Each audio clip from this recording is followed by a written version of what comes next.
Welcome to Aggie News and Views. I'm Diamond Hubbard. I'm Alonzo Clark. Sexual assault is a major issue on college campuses nationwide, and A&T is not immune.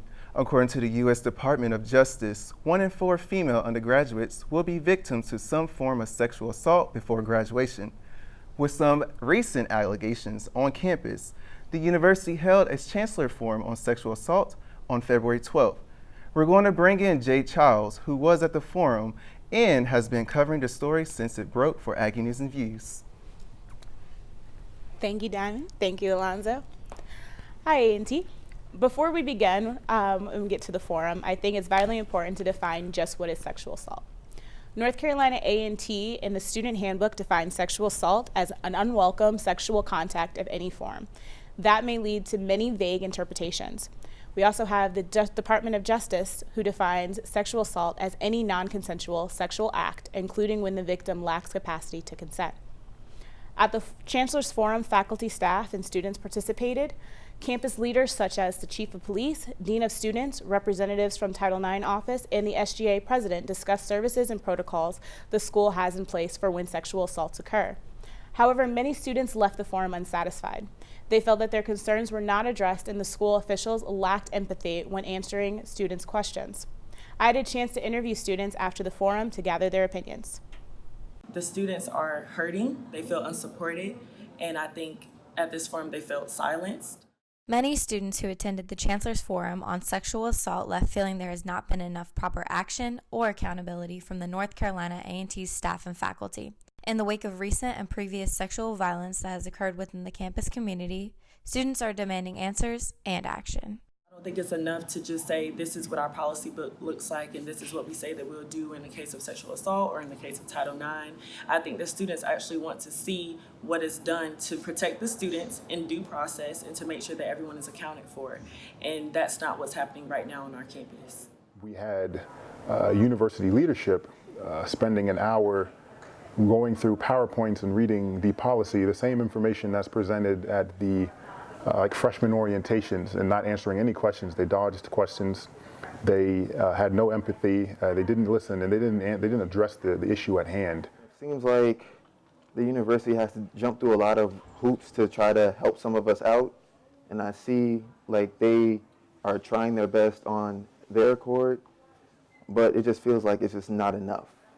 Chancellor Martin was not present at the forum, but he did issue a statement addressing campus sexual assault the following day for the campus community, including a plan of action. The Title IX office has since issued a similar letter. If you are struggling with sexual assault, there are resources available on campus. With another angle on the story, Maya Douglas talked about what some of those resources are with A&T Counseling Services. Here at Counseling Services, we offer personal, academic, career assessments, and testing for learning disabilities, ADHD. We work hand in hand with accessibility resources to get students accommodations. Our top 3 mental health concerns are anxiety, depression, and relationship issues. So we do a lot of work around that, whether it's individual sessions, groups, or workshops or presentations. And we have a ton of resources available to you on our website.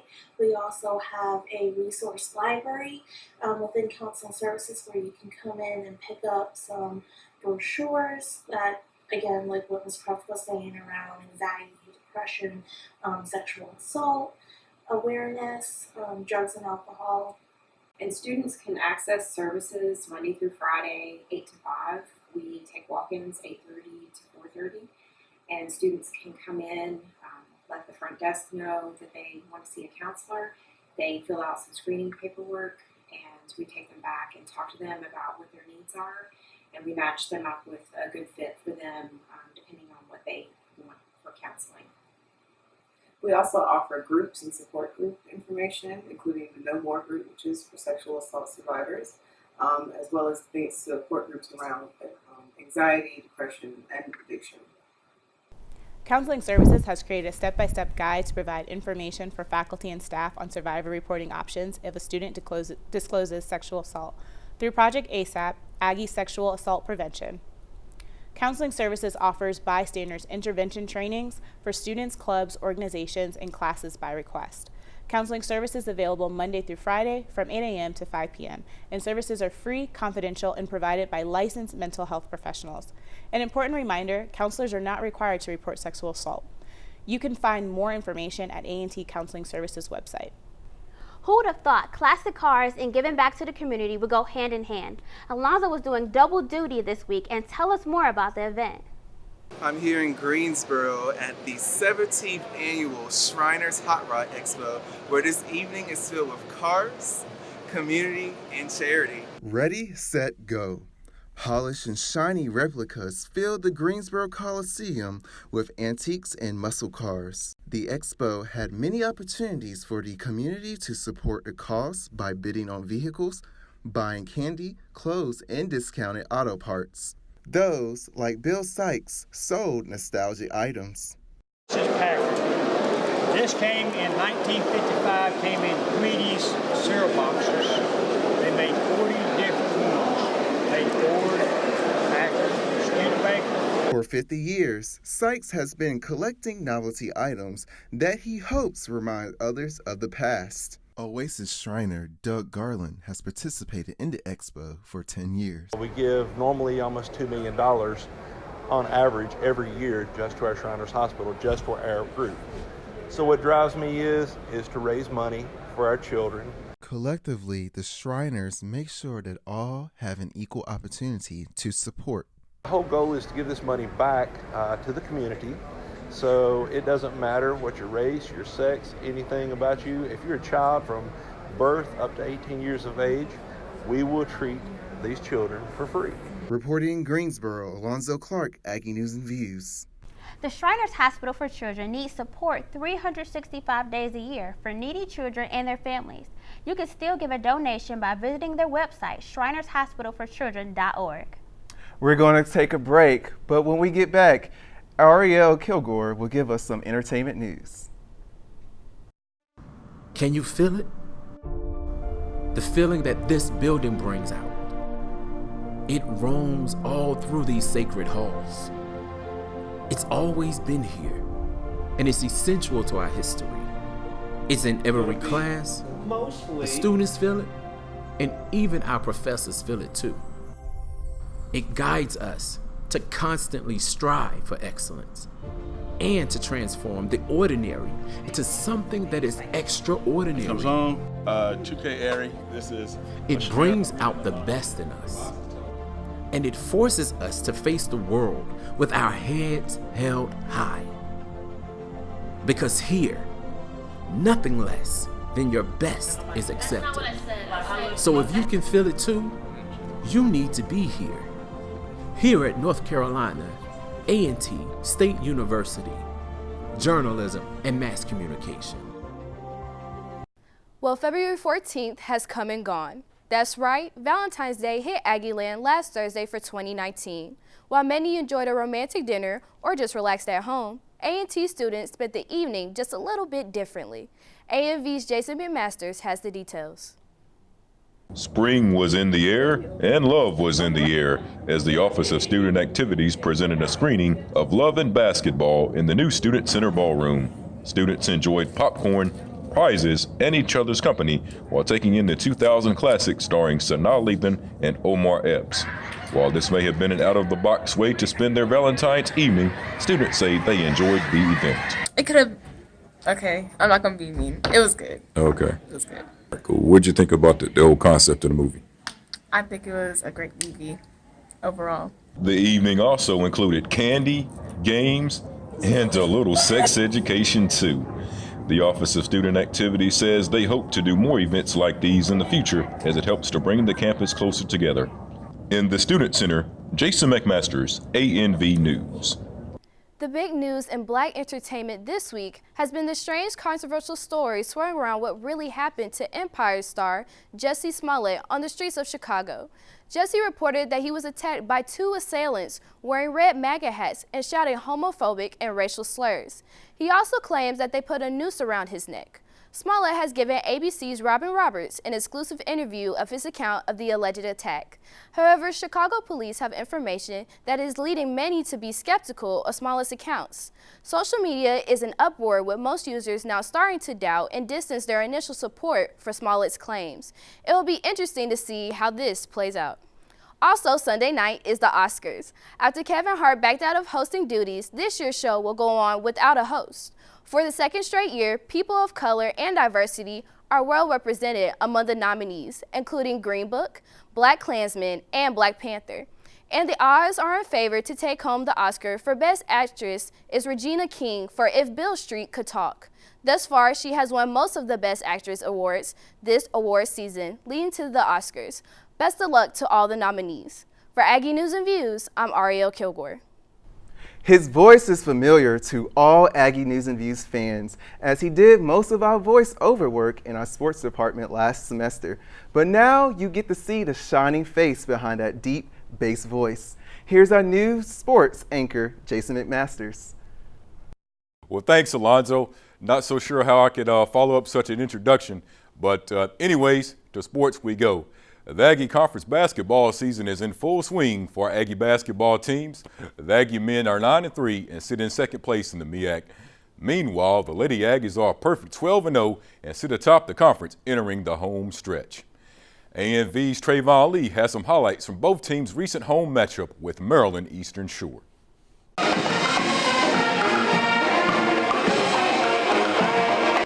It was a battle for MEAC supremacy on the women's side as the undefeated Aggies took on the 10-2 Hawks of Maryland Eastern Shore. Action picked up in the fourth quarter as Chantel Boston nails a three-ball in the corner.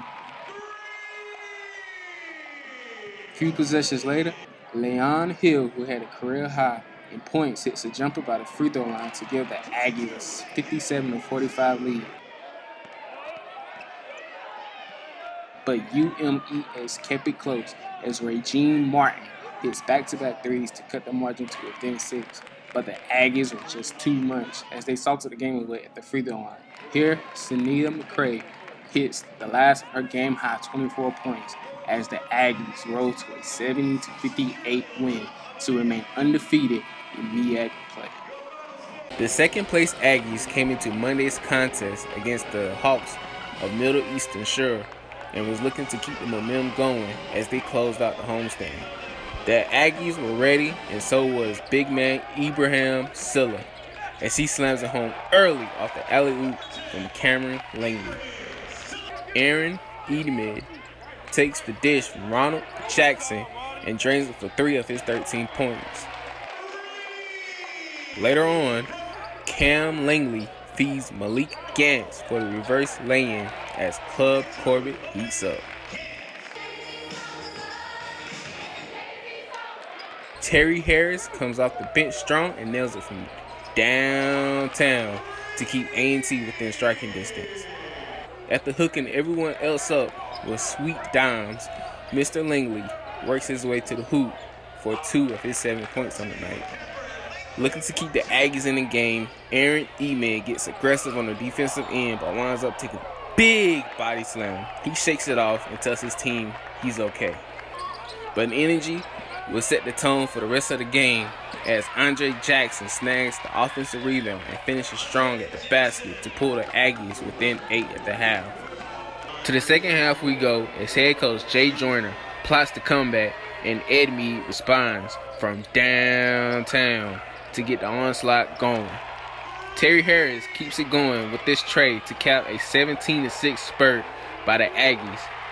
And this gets the crowd dancing, including fullback William Hollingsworth, who is loving what he is seeing. Silla gets to work down low and slams it home for 2 of his 14 on the night. Cam Langley is at it again as he finds Andre Jackson, who lights it up from downtown to put the home team in front for good. Mr. Langley is the gift that just keeps on giving as he finds Silla yet again for another jam. A&T is pouring it on now as Edemy sinks in it from inside the arc to beat the shot clock. One more trade just for good measure from the man from the Queen City. He is one of 3 Aggies in double figures tonight, as A&T keeps on rolling 68-61 as they enter the home stretch of the season. For Aggie News and Views, this has been yours truly, Trayvon Lee. No doubt, Trayvon. The Aggies wrap up the regular season with 4 straight at home, including hosting rival North Carolina Central March 7th in a hopefully raucous Corbett Sports Arena, although the A&T students will be on spring break that week. Get it together, MEAC. Get it together. The MEAC tournament begins March 11th in Norfolk, Virginia. Kayla White holds the record for the fastest 200-meter run in the world this indoor track and field season. Our very own Megan Wiggins recently caught up with her to discuss the feat. Kayla White was having an up-and-down meet at the prestigious Tyson Invitational hosted by the University of Arkansas on February 9th, but that all changed in the 200-meter. I PR'd in my prelim for the hurdles, and I kind of had a rocky final. And I was kind of down about that, so coming into the 200, I just wanted to run fast, execute my race as best as possible. Larkin for Chadwick. And White. All the way down the straightaway, running in lane number 6, Kayla White of North Carolina A&T. Right now, it doesn't feel real, but, all the attention that I'm getting and all the, positive words I'm getting from everyone, it's amazing. It feels great. Achieving record-breaking races indoor has set Kayla up for success while preparing her for the next outdoor season. I'm excited because if I'm, putting these times down in indoor, imagine what I can do outdoor. So that's just all a part of me just staying focused and, taking things day by day. Don't try to look into the future so much. Kayla's future looks bright beyond A&T.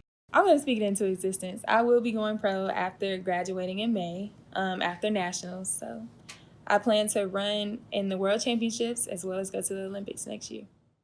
For Aggie News and Views, I'm Megan Wiggins. Now that right there is some worldwide Aggie pride. I love it. Track and field will compete next at the NCAA Championships March 8th and 9th in Birmingham, Alabama. Be sure to tune in next time as the spring sports season is in full swing. Aggie News and Views will bring you highlights from baseball, softball, tennis, and so much more. For Aggie News and Views, I'm Jason McMasters. Thanks, Jason. Before leaving tonight, we want to recognize February as Black History Month. And the first day of the month is so important and so special, not only to A&T, but the ongoing struggle for equality. We want to leave you with some of the sights and sounds of the annual February 1st celebration in Reef Lane at the Greensboro 4 statue on campus. Well, this concludes this segment. For Aggie News and Views, I'm Alonzo Clark. And I'm Diamond Hubbard. Have a great spring break. Thank you all for joining us for the laying of the memorial wreath ceremony to honor the memories of doctors David Lanau, Richmond, and Franklin McCain. I can't even go home. I'm a refugee in Greensboro, you understand?